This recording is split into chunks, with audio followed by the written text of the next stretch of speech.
Study with Shreya channel पर आने वाले सभी स्टूडेंट्स का बहुत बहुत स्वागत है।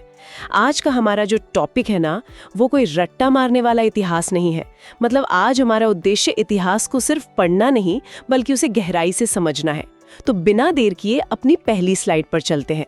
हमारी पहली स्लाइड का टाइटल है इतिहास के 99% पन्ने। अगर हम पूरे मानव इतिहास को 100 पन्नों की किताब मान लेना, तो पिरामिडों के निर्माण से लेकर हमारे आज के स्मार्टफोन्स तक ये सब कुछ सिर्फ और सिर्फ आखिरी पन्ने पर आता है। एक सेकंड रुको, मतलब सिर्फ आखिरी पन्ना?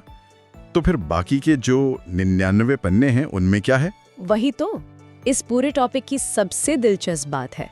बाकी के 99 पन्ने वो समय है जिसे हम पुरापाषाण काल या अंग्रेजी में पैलियोलिथिक एज कहते हैं।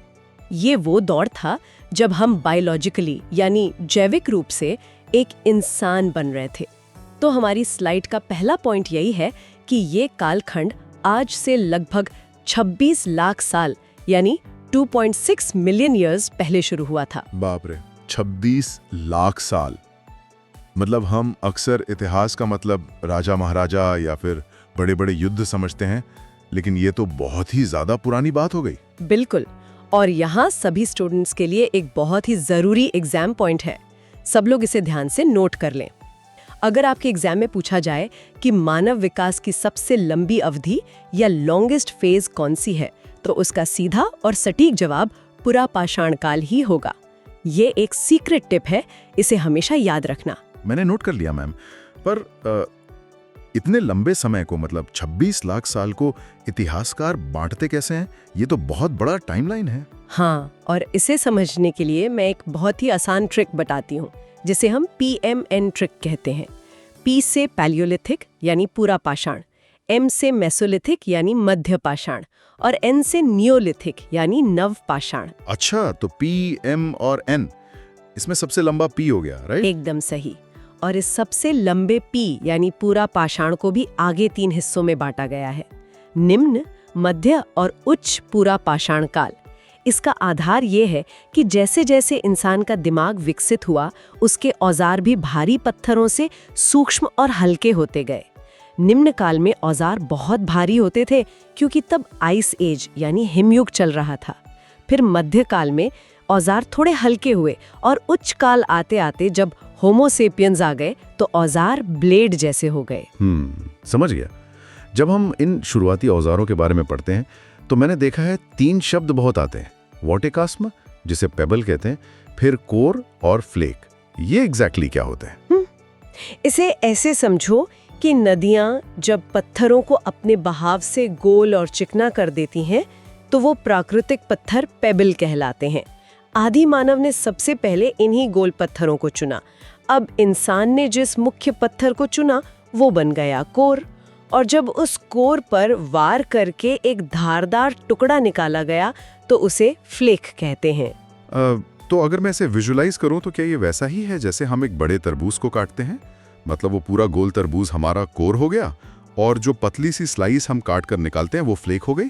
अरे वाह, ये तो एकदम परफेक्ट एनालॉजी है। बिल्कुल ऐसा ही है।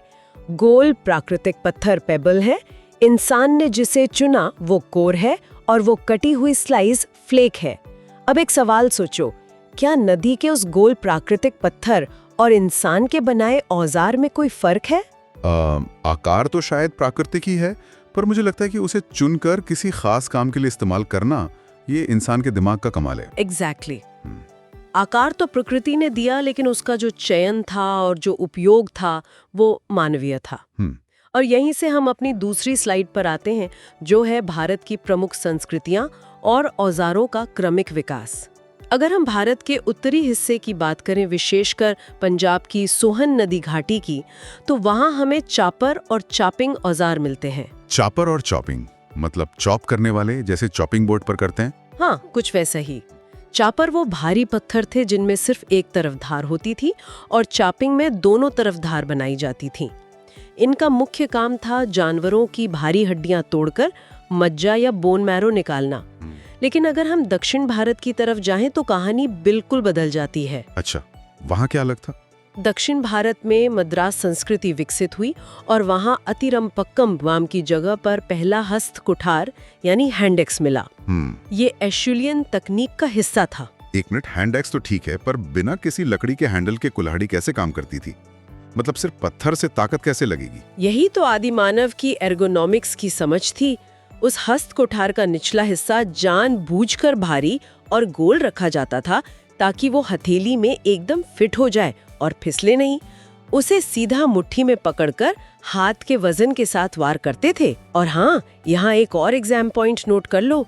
आदि मानव ने इन औजारों के लिए सबसे ज्यादा क्वार्टरजाइट पत्थर का इस्तेमाल किया था, इसीलिए उन्हें क्वार्टरजाइट मैन भी कहा जाता है। ओहो, क्वार्टरजाइट मैन, ये नाम तो काफी फैंसी लग रहा है। और ये पहला पाषाण उपकरण खोजा किसने था? ये खोज 1863 में रॉबर्ट ब्रूस फुट ने पल्लावरम में की थी, जो तमिलनाडु में है। तो आगे बढ़ते हैं। मध्यपुरा पाषाण काल तक आते आते इंसान भारी पत्थरों यानी कोर को छोड़कर तुम्हारी वाली तरबूज की स्लाइस यानी फ्लेक पर फोकस करने लगा। इसे फ्लेक संस्कृति भी कहते हैं। ओह, फ्लेक पर क्यों? क्या भारी पत्थर काम नहीं आ रहे थे? बात सर्वाइवल की थी। आइस एज था, बहुत ठंड थी। अब सिर्फ शिकार नहीं करना था, जानवरों की खाल पहननी भी थी। इसलिए जानवरों की खाल उतारने के लिए खुरचनी यानी स्क्रेपर और मांस चीरने के लिए विदारणी यानी क्लीवर जैसे नए औजारों की जरूरत पड़ी। मतलब जैसे जैसे पर्यावरण बदल रहा था, उनके गैजेट्स भी अपडेट हो रहे थे, है ना? बिल्कुल सही। और उच्च पुरापाषाण काल में तो जब होमो सेपियंस की एंट्री हुई, तब ब्लेड तकनीक आ गई। इन ब्लेड्स की लंबाई उनकी चौड़ाई से कम दोगुनी होती थी। और सबसे बड़ी बात, अब हैंडल लगाना यानी हेफ्टिंग शुरू हो गया था। हड्डियों के औजार बनने लगे थे। तो वो भाले की तरह उसे दूर से फेंक कर शिकार कर सकते थे। लेकिन मैम, इतने बारीक और सटीक ब्लेड वो बनाते कैसे थे? पत्थर पे पत्थर मारकर तो इतनी फाइन डिटेलिंग नहीं आ सकती। नहीं, हार्ड हैमर तकनीक से ये मुमकिन नहीं था। इसीलिए उन्होंने प्रेशर फ्लेकिंग तकनीक ईजाद की। इसमें वो पत्थर पर वार करने के बजाय हड्डी या लकड़ी से बहुत सटीक जगह पर दबाव डालते थे, जिससे कागज जैसी पतली धार निकलती थी। वाओ, ये तो सच में हाईटेक मैन्युफैक्चरिंग है। मतलब इंजीनियरिंग का एकदम बेसिक लेवल। हाँ, और अब हम अपनी तीसरी स्लाइड पर आते हैं, जो शायद मानव इतिहास का सबसे रोमांचक हिस्सा है, आग। मानव इतिहास का सबसे बड़ा टर्निंग पॉइंट। अच्छा, तुम बताओ, आग की खोज हुई थी या आविष्कार हुआ था? मुझे लगता है कि प्राकृतिक आग तो जंगलों में बिजली गिरने से पहले से ही लगती होगी, तो खोज पहले हुई होगी और बाद में खुद से जलाना शायद आविष्कार होगा। बहुत बढ़िया, बिल्कुल सही पकड़ा। प्राकृतिक आग से शुरुआत में इंसान डरता था, लेकिन जब सवाना के घास के मैदानों में आग लगती तो छोटे जानवर भूल जाते थे। इंसान ने देखा कि भुना हुआ मांस ज्यादा स्वादिष्ट है। ये एक मौका परस्त उपयोग था। आज भी सवाना के चिंपांजी आग बुझने के बाद भुने हुए कीड़े खाते हैं। तो मतलब ये हमारा साझा विकास है। और क्या दुनिया भर में इसके पुराने सबूत मिलते हैं? बिल्कुल। दक्षिण अफ्रीका की वंडरवर्क गुफा में 10 लाख साल पुरानी राख मिली है। इजराइल में 7,90,000 साल पुरानी पकी हुई मछली के दांत मिले हैं। और अगर भारत की बात करें तो कुरनूल की गुफाओं में 16,000 साल पुरानी राख मिली है। 10 लाख साल? और खुद से आग जलाना कब शुरू हुआ? चकमक पत्थर से वो कब हुआ? चकमक पत्थर और पायराइट से खुद आग पैदा करना लगभग 4 लाख साल पहले शुरू हुआ। और यहीं से विज्ञान का एक बहुत बड़ा कॉन्सेप्ट आता है, expensive tissue hypothesis. Expensive tissue hypothesis, ये सुनने में तो काफी टेक्निकल लग रहा है। ये क्या है? इसे ऐसे समझो, शरीर में ऊर्जा का एक फिक्स बजट होता है। जब आदिमानव कच्चा मांस खाता था तो उसे पचाने में पेट और आंतों को बहुत ऊर्जा खर्च करनी पड़ती थी। दिन के 6-8 घंटे सिर्फ चबाने में निकल जाते थे। अच्छा, तो जब उन्होंने आग पर पकाना शुरू किया तो खाना मुलायम हो गया होगा। बिल्कुल, पके हुए भोजन ने पाचन का आधा काम शरीर के बाहर ही कर दिया। अब पचाने में बहुत कम ऊर्जा लग रही थी, तो शरीर में जो ऊर्जा बची, इवोल्यूशन ने उसे एक दूसरे महंगे टिश्यू की तरफ मोड़ दिया, और वो था हमारा दिमाग। वेट, क्या सच में? मतलब किचन के आविष्कार ने सीधे तौर पर हमारे दिमाग की साइज बढ़ा दी। Mind blowing. हाँ, ब्रेन एक्सपेंशन इसी वजह से हुआ। और चूंकि अब चबाना आसान था तो हमारे जबड़े और दांत छोटे हो गए। होमो इरेक्टस के छोटे दाढ़ के दांत इसका सीधा सबूत है। और आग का सामाजिक प्रभाव भी बहुत बड़ा था। वो कैसे? अलाव या हेर्थ समाज का केंद्र बन गया। सूरज ढलते ही जो लोग डरकर छिप जाते थे, अब वो आग के पास 16 घंटे के दिन का अनुभव कर रहे थे। सुरक्षा मिली, कहानियां शुरू हुई, भाषा का विकास हुआ और काम का बंटवारा भी हुआ। तो आग सिर्फ खाना पकाने के लिए नहीं, बल्कि उस समय एक तरह से सोशल मीडिया का काम कर रही थी। लोग उसके चारों ओर जमा होते थे। सही कहा। और आग से उन्होंने एक और कमाल किया, पत्थरों का ऊष्मा उपचार यानी हीट ट्रीटमेंट। दक्षिण अफ्रीका के पिनिकल पॉइंट में 1,64,000 साल पहले के साक्ष्य हैं, जहां उन्होंने सिल्कक्रीट पत्थरों को गर्म करके उनकी फ्लेक्सिबिलिटी बढ़ाई। ये सुनियोजित तकनीक का पहला उदाहरण था। मतलब वो लोग पत्थरों की केमिस्ट्री भी समझ रहे थे कि कैसे उसे गर्म करने से वो आसानी से टूटेगा। लेकिन मैम, अगर एग्जाम में पूछ लिया जाए कि आग की खोज कब हुई, तो क्या हम नवपाषाण काल लिखेंगे? नहीं, बिल्कुल नहीं। ये एक बहुत बड़ा एग्जाम ट्रैप है। आग की खोज पूरा पाषाण काल में ही हो गई थी। नवपाषाण में तो उसका नियमित और व्यापक उपयोग शुरू हुआ, तो ये याद रखना। चलिए अब हम अपनी चौथी और आखिरी स्लाइड पर आते हैं। प्रारंभिक प्रयोगशाला, आर्ट गैलरी और एग्जाम ट्रैप्स यानी एक पॉकेट गाइड। हाँ, भारत के कुछ खास स्थानों की बात करते हैं। जैसे मैंने उत्तर प्रदेश की बेलन घाटी के बारे में काफी सुना है। वो इतनी खास क्यों है? बेलन घाटी सच में एक टाइम कैप्सूल की तरह है। ये भारत का एकमात्र ऐसा स्थान है जहां पुरापाषाण, मध्यपाषाण और नवपाषाण तीनों कालों के साक्ष्य एक के ऊपर एक ही क्रम में मिलते हैं। यहीं पर कोल्डीवा भी है, जहां से चावल के बहुत ही प्राचीन प्रमाण मिले थे। और एक बात, नर्मदा घाटी के हथनौरा से भारत में पहली मानव खोपड़ी मिली थी। और मध्य प्रदेश की भीमबेटका की गुफाएं भी तो हैं। वो तो आदि मानव की आर्ट गैलरी कहलाती हैं, है ना? बिल्कुल। भीमबेटका हमें दिखाता है कि वो लोग सिर्फ सर्वाइवल मोड में नहीं थे, वहां शिकार और सामूहिक नृत्य की रॉक आर्ट मिली है। ये अमूर्त सोच यानी एब्स्ट्रैक्ट थॉट का बहुत बड़ा सबूत है। वहां पत्थरों पर कप मार्क्स भी मिले हैं। लेकिन यहाँ एग्जामिनर अक्सर एक खतरनाक गलती करवाते हैं, जिसे हम एग्जाम ट्रैप कहते हैं। कैसा ट्रैप? देखो, पहला ट्रैप तो ये कि कृषि और पहिए का पुरापाषाण काल में कोई नामो निशान नहीं था। ये पूरी तरह से नवपाषाण काल की चीजें हैं। दूसरा ट्रैप, भीमबेटका में चित्रकला तो मिली है, पर वहाँ कृषि के साक्ष्य बिल्कुल नहीं है। पर मैम, अगर एग्जामिनर आग और पहिए को एक साथ ऑप्शन में दे दे तो समझ लेना वो तुम्हें फंसा रहा है। आग पुरापाषाण है और पहिया नवपाषाण है। और एक और भ्रांति है, भीमबेटका के पत्थरों में जो गोल छेद मिलते हैं ना, जिसे लोग सूखा बांस तकनीक कहते हैं, वो प्रागैतिहासिक काल के नहीं हैं।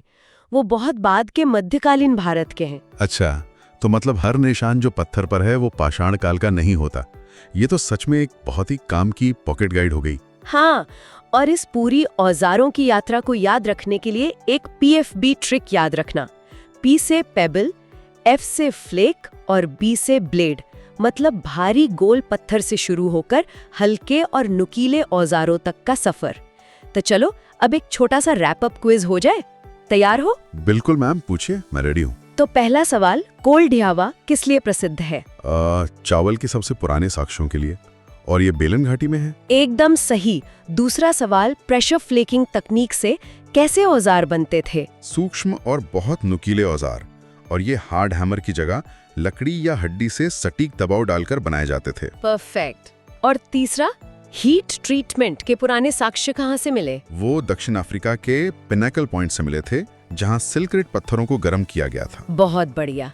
तो आज की क्लास का निष्कर्ष यही है कि पुरापाषाण काल सिर्फ पत्थरों को तोड़ने का एक आदिम युग नहीं था, बल्कि ये मानव इंजीनियरिंग, रसायन विज्ञान और अलाव के चारों ओर की एक सोशल नेटवर्किंग का जन्म था। सच में ये सफर बहुत ही अद्भुत है। मतलब एक गोल पत्थर नदी से उठाने से लेकर एक शार्प प्लेट बनाने तक का सफर, और वो भी सर्वाइवल के लिए। बिल्कुल। और जाते जाते मैं सभी सुनने वालों के लिए एक बहुत ही प्रोवोकेटिव विचार छोड़ना चाहूंगी। आज हम जिस आधुनिक दुनिया में रहते हैं, जहां सिलिकॉन चिप्स को प्रोसेस करने के लिए अत्यंत जटिल हीट ट्रीटमेंट और प्रेशर तकनीक इस्तेमाल की जाती है, क्या वो उसी बुनियादी सोच का विस्तार नहीं है जो हमारे पूर्वजों ने 1,64,000 साल पहले पिनिकल पॉइंट की गुफाओं में पत्थरों को गर्म करके शुरू की थी? पत्थरों को गर्म करना और दबाव डालकर आकार देना, सिद्धांत आज भी वही है, सिर्फ पत्थरों की जगह सिलिकॉन ने ले ली है। वाव, ये विचार तो सच में रोंगटे खड़े कर देने वाला है। अगली बार जब हम अपने स्मार्टफोन की चमचमाती स्क्रीन को छुएंगे तो हमें ये याद रखना चाहिए कि इस तकनीक के पीछे सिर्फ कुछ दशकों की नहीं बल्कि 26 लाख वर्षों की निर्बाध रिसर्च एंड डेवलपमेंट छिपी है। आज की क्लास में इतना ही मैम। इस कमाल की डीप डाइव और इतनी सारी सीक्रेट टिप्स के लिए बहुत बहुत धन्यवाद। मिलते हैं अगले सेशन में। तब तक के लिए सुनते रहिए और सीखते रहिए।